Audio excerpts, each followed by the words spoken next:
Handle आहे. ही prefill syringe आहे, adapter. आणि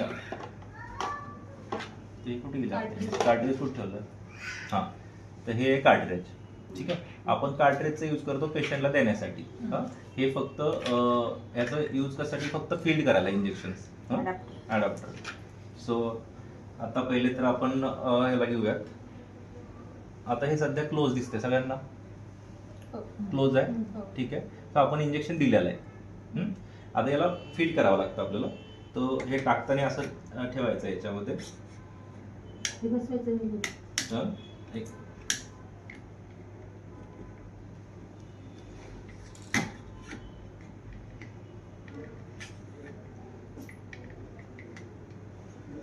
एक लोड करून घ्या.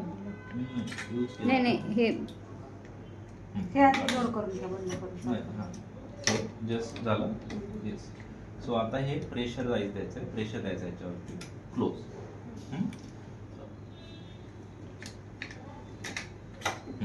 हे बघा सगळे हे जे होतं ते पाठीमागे गेलंय. ठीक आहे. आता हे झालं. नंतर हे इंजेक्शन आहे. ठीक आहे, म्हणजे हे वॅक्सिन आहे. ते 0.5 ml आहे. ठीक आहे. आता हे आपण अडॅप्टरला जोडलं आणि इकडनं कार्ट्रिज जोडलं.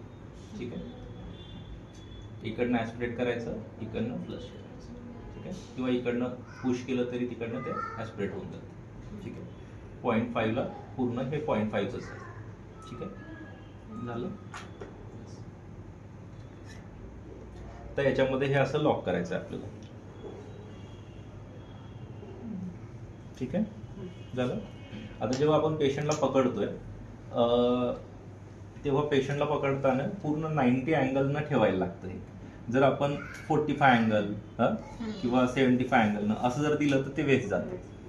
जर 90 अँगलनं बरोबर आपण पकडलं, असं प्रेस करून ठेवायचं आणि तरच शॉट घ्यायचा, तर ते व्यवस्थित जातं.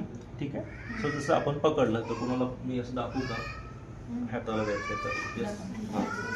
हां, सो मसल आहे. जेव्हा आपल्याला हे पकडायचं आहे तेव्हा ते आपल्याला असं किंवा असं नाही, तर प्रॉपर वेनं प्रॉपर 90 अँगल फिक्स करायचं आहे आणि मगच फ्लश करायचं आहे. ठीक आहे. आता याच्यात करणार नाही कारण हे नॉर्मल आहे ना मोटर. सो आपण याच्यात देऊन देऊ. ठीक आहे, काढताना परत मग ते अँटी क्लॉकवाईज लॉक निघतं त्याचं. परत ठेवून आपण परत फिल करताना हे लक्षात ठेवायचं, इकडनं जे कॅप येते